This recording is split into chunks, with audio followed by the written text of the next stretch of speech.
जय हिंद प्यारे साथियों, आप सभी का पूरे दिल से स्वागत है आपका चैनल STM आर्ट्स क्लासेज में। तो प्यारे साथियों, आज की इस क्लास में हम लोग कर रहे हैं क्लास 12 भूगोल अर्थात कि जिसको बोलते हैं जियोग्राफी का पहला चैप्टर, जिसका नाम क्या है, मानव भूगोल एवं प्रकृति एवं विषय क्षेत्र। पहले चैप्टर को इतना बेहतरीन ढंग से आज पढ़ाएंगे जो आपके रग रग में समझ आएगा। तो आप लोग शुरू से अंत तक बने रहिएगा वीडियो की तरफ, ताकि अच्छे से आपको समझ में आ जाए, अच्छे से आपको सभी चीज़ें इंपॉर्टेंट जो भी चीज़ें हैं अच्छे से समझ में आ जाए, आपको सारी चीज़ें आपके रग रग में समझ जाए, अच्छे से याद हो जाए। तो आप लोग शुरू से अंत तक बने रहिए। आज की इस क्लास में पहला चैप्टर मानव भूगोल को अच्छे से एनालाइज करके खूब जो भी उसमें महत्वपूर्ण तथ्य है, जो भी महत्वपूर्ण बातें हैं उसको हम बताएंगे और उसको याद रखना आप लोग को जरूरी है, ताकि उससे रिलेटेड जो भी ऑब्जेक्टिव प्रश्न बने और सब्जेक्टिव प्रश्न बने वो आप सब आप अच्छे से बना दें। तो चलिए हम लोग बिना देरी की ये क्लास को शुरू करते हैं और पढ़ते हैं पहला चैप्टर मानव भूगोल। पहली क्लास होगी या भूगोल की पहली क्लास है, तो एक बार क्लास को लाइक कर दीजिए, चैनल पर नए हैं तो सब्सक्राइब कर दीजिए। बढ़ते हैं अपने क्लास की ओर। देखिए, तो सबसे पहले हम लोग जान लेते हैं यहाँ पे भूगोल के बारे में। सबसे पहले क्लास शुरू करते हैं पहले बता देते हैं कि भूगोल क्या है जी, है ना। भूगोल के बारे में पढ़ना है तो सबसे पहले आप लोग जान लीजिए कि आखिर भूगोल है क्या।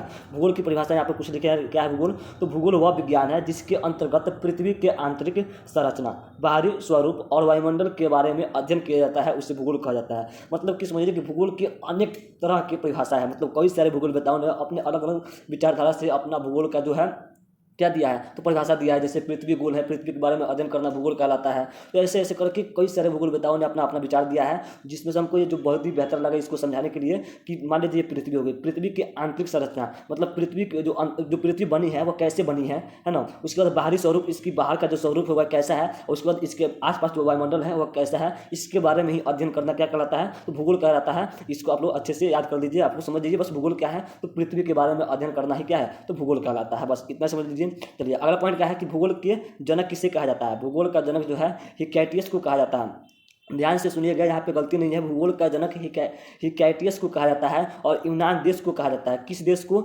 यूनान देश को। और किसको, तो हिकैटियस को भूगोल का जनक कहा जाता है। आप लोग अच्छे से दोनों पॉइंट को याद रखिएगा। नेक्स्ट पॉइंट क्या है, अगला पॉइंट है कि भूगोल के व्यवस्थित भूगोल का जनक किसे कहते हैं। व्यवस्थित अच्छे रूप से जो व्यवस्था करके जो भूगोल को बारे में बताया है उससे कहा जाता है इरेटोस्थनीज को। यहाँ पे अच्छे से कंफ्यूज नहीं होना है। भूगोल का जनक पूछे तो हिकैटियस और व्यवस्थित रूप से पूछे तो इरेटोस्थनीज आप लोग को याद रखना है। ये काफ़ी ज़्यादा प्रश्न पूछे गए हैं कि भूगोल के व्यवस्थित भूगोल के जनक कौन है, या फिर भूगोल का जनक है, या फिर कौन सा देश जो है भूगोल का जनक माना जाता है, तो यूनान देश। इन तीनों को आपको याद रखना है। अगला पॉइंट क्या है कि भूगोल के लिए ज्योग्राफिका शब्द का प्रयोग सर्वप्रथम इरेटोस्थनीज ने किया था।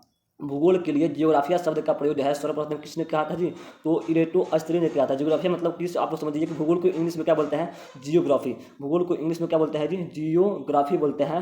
तो जियोग्राफी का अर्थ होता है क्या, जियो मतलब होता है पृथ्वी और ग्राफी मतलब होता है कि वर्णन करना, मतलब भूगोल पृथ्वी के बारे में पढ़ना, अध्ययन करना, पृथ्वी के बारे में ही अध्ययन करना क्या कहलाता है, तो जियोग्राफी कहलाता है, अर्थात भूगोल कहलाता है, भूगोल कहलाता है। तो भूगोल के जो शब्द है जियोग्राफी का, इंग्लिश में जो है जियोग्राफी का जो शब्द है उसका सर्वप्रथम प्रयोग किसने किया था, तो इरेटोस्थनीज ने किया था। या आपसे प्रश्न पूछ सकता है कि जियोग्राफिका नामक शब्द का प्रयोग सर्वप्रथम किसने किया था, तो इरेटोस्थनीज ने किया था। आपका राइट हो जाएगा। तो आप लोग अच्छे से दोनों या जितने सारे टॉपिक है आप लोग अच्छे से याद करते चलना है। इसका स्क्रीनशॉट ले लीजिए या फिर कॉपी में नोट आउट करते चलिए।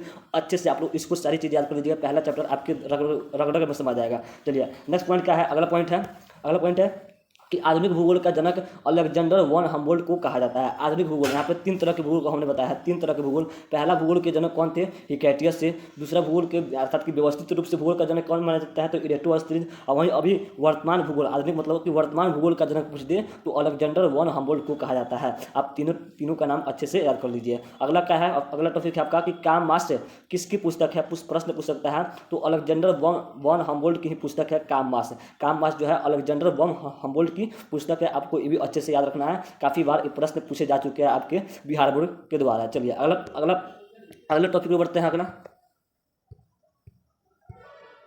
चलिए नेक्स्ट पॉइंट क्या है आपका, अगला पॉइंट है कि भूगोल के मुख्य रूप से 2 शाखा है। भूगोल के मुख्य रूप से 2 शाखा क्या, पहला भौतिक भूगोल, दूसरा मानव भूगोल। और इस अध्याय में पढ़ना क्या है जी, तो मानव भूगोल के बारे में ही पढ़ना है। आप लोगों ने पहले ही चैप्टर का नाम पढ़ लिया है, मानव भूगोल विषय एवं उसके क्षेत्र। तो मानव भूगोल के बारे में विशेष करके पढ़ना है, भौतिक भूगोल के बारे में इस अध्याय में पढ़ना नहीं है। तो इसी से हाँ, यहाँ से हम लोग अपना शुरुआत करेंगे पढ़ाई, ठीक है ना। तो सबसे पहले जो बेसिक थी उसको हमने बता दिया है, अच्छे से आप लोग समझ गए होंगे। तो पहले यहाँ पे कुछ और बेसिक है कि भौतिक भूगोल किसे कहते हैं ये जान लीजिए। तो भूगोल की वह शाखा है, भूगोल की मुख्य रूप से 2 शाखा है। वैसे तो कई सारी शाखा है, लेकिन मुख्य रूप से 2 भागों में बांटा गया है, एक भौतिक भूगोल, दूसरा मानव भूगोल। तो भौतिक भूगोल क्या है जी? तो भूगोल की वैसी शाखा है जिसके अंतर्गत पृथ्वी के भौतिक तथ्यों का अध्ययन किया जाता है।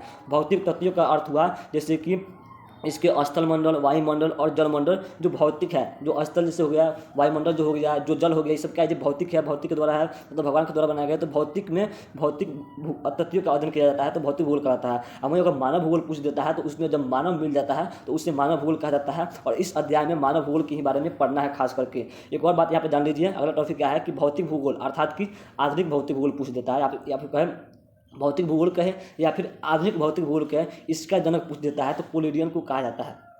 इसका जनक किसे कहा जाता है? पोलिडियन को कहा जाता है। एक बार फिर से हम रिपीट कर देते हैं, भूगोल का जनक हिकाइटियस को कहा जाता है, व्यवस्थित भूगोल का जनक इरेटोस्थनीज को कहा जाता है। आप लोग अच्छे से याद रखिएगा। उसके बाद आधुनिक भूगोल का जनक जो है हम्बोल्ट को कहा जाता है। और वहीं भूगोल को 2 भागों में बांटा गया है, एक भौतिक भूगोल, दूसरा मानव भूगोल। तो भौतिक भूगोल का जनक जो है पोलिडियन को कहा जाता है। अब पढ़ते हैं इस चैप्टर को। इस चैप्टर की शुरुआत करते हैं मानव भूगोल से। मानव भूगोल चैप्टर का नाम है और इससे शुरुआत करते हैं इस चैप्टर की। तो मानव भूगोल की परिभाषा सबसे पहले जान लीजिए। मानव भूगोल क्या है? तो मानव भूगोल जो है भूगोल की वैसी शाखा है जिसके अंतर्गत मनुष्य आ जाता है। भौतिक भूगोल के साथ साथ क्या आ जाता है जी? मनुष्य आ जाता है, अर्थात कि मनुष्य तथा उसके पर्यावरण के मध्य जो परस्परी जो संबंध होता है उसी के बारे में अध्ययन करना क्या कहलाता है? तो मानव भूगोल कहलाता है।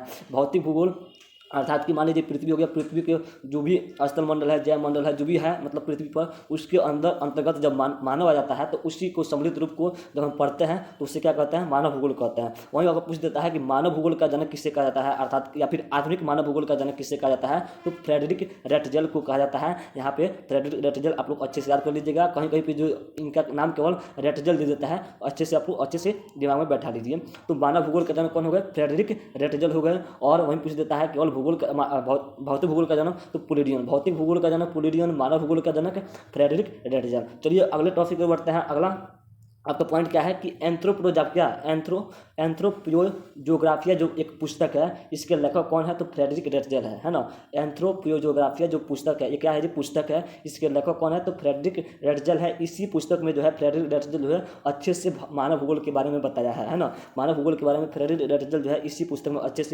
अच्छे से बताया है। तो इसका पुस्तक आपसे पूछ सकता है ऑब्जेक्टिव प्रश्न में कि कौन सी पुस्तक जो है फ्रेडरिक रेटजेल की है? तो एंथ्रोपोजोग्राफिया। आप लोग अच्छे से टिक लगा लीजिएगा। अगला पॉइंट क्या है कि ज्योग्राफिका जेनरालिस जो पुस्तक है वह वारेनियर की है। किसकी? वारेनियर की। ज्योग्राफिया जेनरालिस पुस्तक किसकी है? तो वारेनियर की है। इसको भी आप लोग अच्छे से दिमाग में बैठा लीजिए, अच्छे से याद कर लीजिए। ये जितने सारे एकदम महत्वपूर्ण इसमें बातें हमने खोज के लिखी हैं जो आपके एग्जाम में आने की संभावना रखते हैं। आपके एग्जाम में पूछे गए सवाल एकदम से बहुत ही वेरी इंपॉर्टेंट है। उतनी पुस्तक पढ़ाने की जरूरत नहीं है। आप लोग को वही चीज़ें पढ़ाएंगे जो आपके एग्जाम में आने की संभावना रखते हैं। आपके कंपटीशन में, किसी भी कंपटीशन के लिए भी यह काफ़ी आवश्यक है। अब चलिए आगे बढ़ते हैं। मानव भूगोल तो समझ गए। मानव भूगोल कि क्या है? तो पृथ्वी और मानव जब सम्मिलित हो जाता है तो उसी को मानव भूगोल कहा जाता है। अब पढ़ते हैं मानव भूगोल की परिभाषा के बारे में। परिभाषा तो हमने बताया है कि पृथ्वी, मानव और मनुष्य और पर्यावरण के बारे में अध्ययन करना ही मानव भूगोल कहलाता है। लेकिन अलग अलग भूगोलवेताओं ने मानव भूगोल की परिभाषा जो है अलग अलग भूगोलवेताओं ने अपने अपने द्वारा से बताया है। मतलब मानव भूगोल की परिभाषा कई लोगों ने बताया है,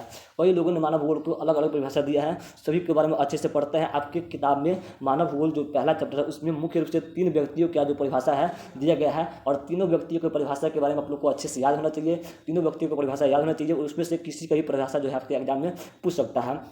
आप लोग यहाँ पे तीनों का परिभाषा आपको समझा देते हैं। चलिए पहला क्या है? पहला यहाँ पे है, पहले हैं फ्रेडरिक रेटजेल, जिनका पुस्तक क्या है जी? एंथ्रोपोजोग्राफिया। उसी में पूछी पुस्तक में बताया है क्या? मानव भूगोल के बारे में बताया है कि मानव भूगोल जो है मानव समाजों तथा धरातल के बीच संबंधों का संश्लेषित अध्ययन है। मानव भूगोल का परिभाषा क्या देते हैं? कौन? तो रेटजेल कहते हैं। रेटजेल के अनुसार मानव भूगोल क्या है? तो मानव समाजों और धरातल मतलब कि धरती के बीच और मानव का जो समाज है उसके बीच जो अध्ययन हम लोग करते हैं वह मानव भूगोल कहलाता है। वहीं पे एक और आ जाती है कुमारी सैंपल।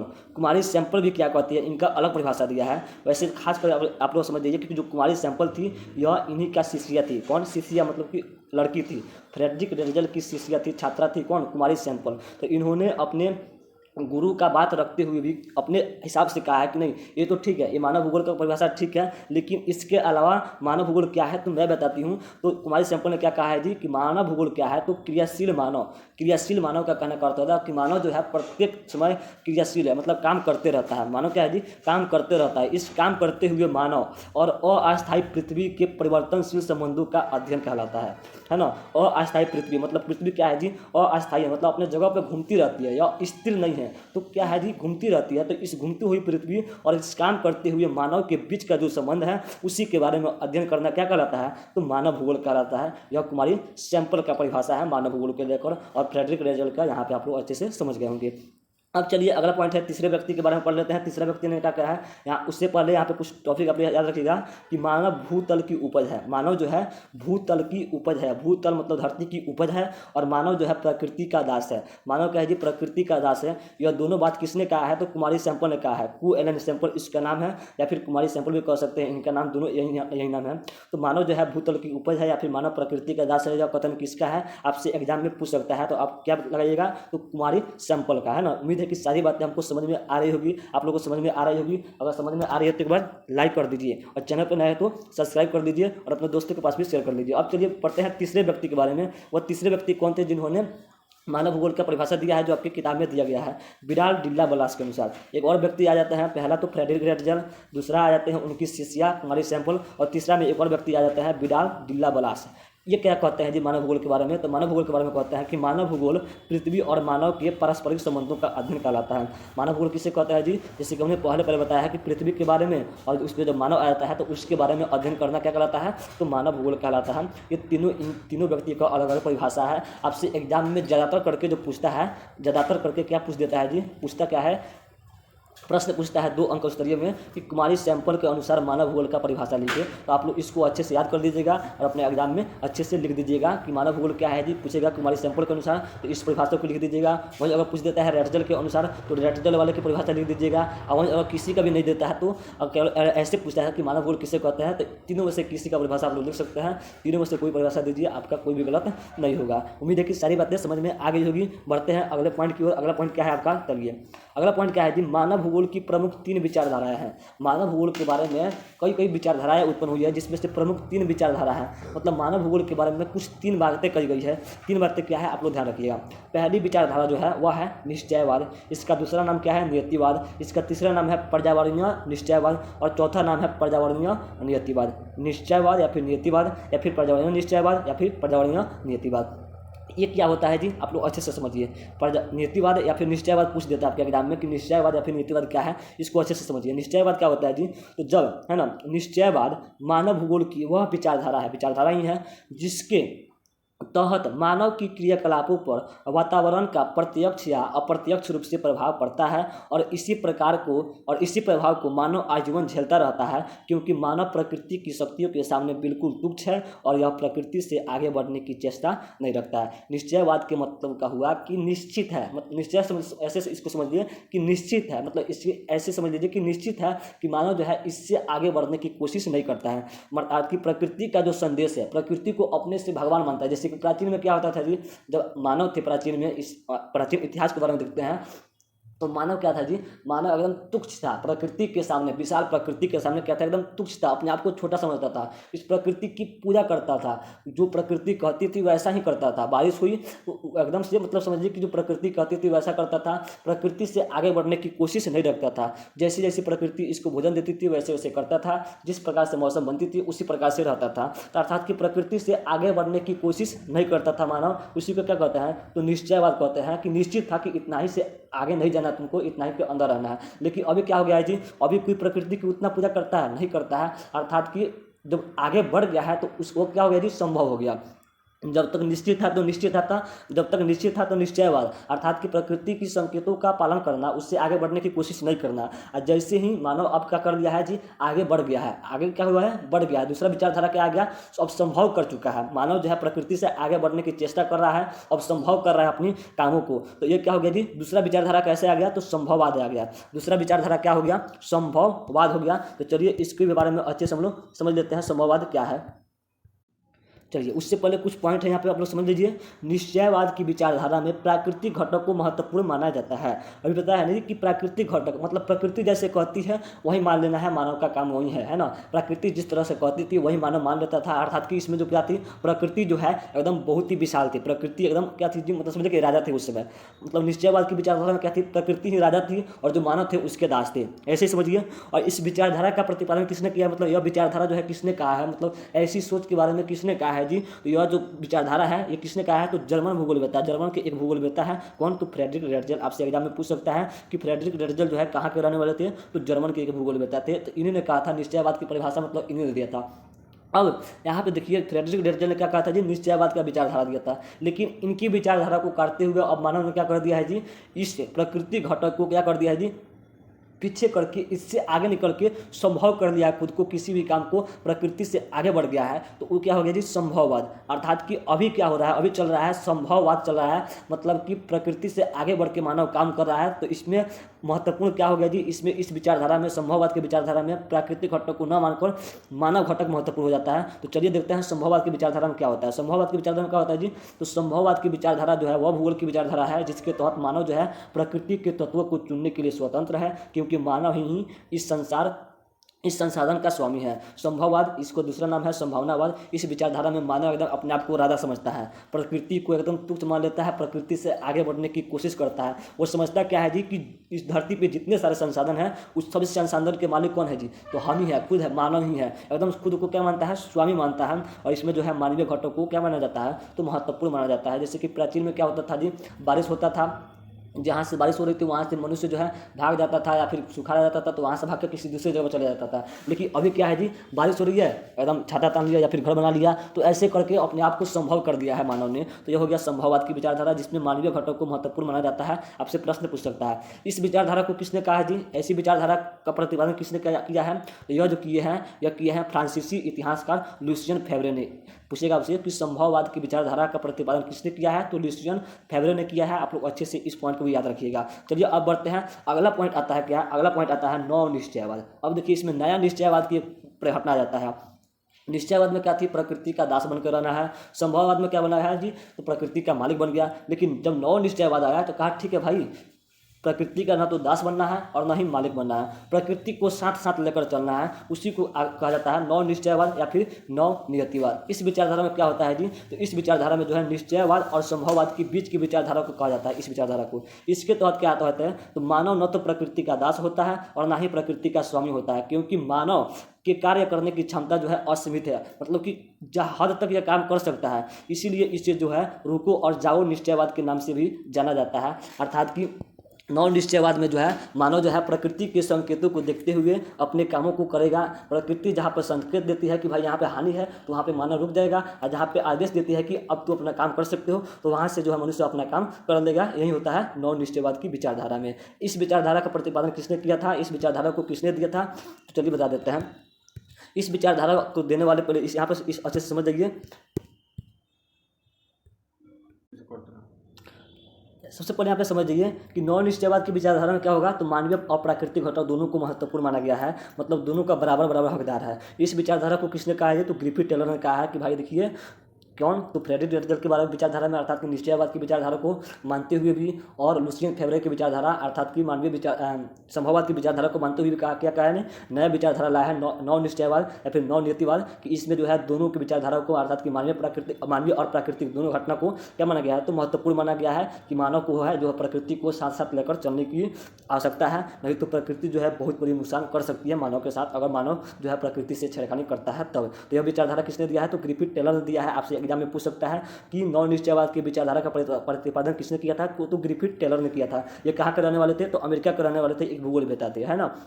चलिए अब अगले पॉइंट की ओर बढ़ते हैं। अगले पॉइंट से बढ़ने से पहले बता देते हैं, इसमें से तीनों में से कोई भी आपके एग्जाम में पूछ सकता है, जैसे कि संभववाद की विचारधारा से आप क्या समझते हैं या फिर नव निश्चयवाद की विचारधारा से आपको क्या समझता है। तो उम्मीद है कि आप लोग को अच्छे से समझ में आ गए होंगे। बढ़ते हैं अगले पॉइंट की ओर। अगला पॉइंट क्या है जी, अगला पॉइंट आप समझ लीजिए। अगला पॉइंट है मानव का प्राकृतिकरण। मानव का प्राकृतिकरण से क्या समझता, क्या है मानव का प्राकृतिकरण, क्या है आपके किताब में दिया है, तो समझिए कि मानव का प्राकृतिकरण क्या है। तो मानव का प्राकृतिकरण जो है का अर्थ हुआ कि मानव का प्रकृति के अनुसार ढलना, अर्थात कि प्रकृति के आदेशों का अनुसरण करना। मानव का प्राकृतिकरण, प्राकृतिकरण मतलब होता है प्रकृति के अनुसार ही काम करना, मानव का प्रकृति के अनुसार काम करना मानव का प्राकृतिकरण कहलाता है। जैसे कि प्राचीन में क्या होता था, तो प्राचीन में होता था कहीं अगर बारिश हो रही है तो वहाँ से मानव भाग जाता था।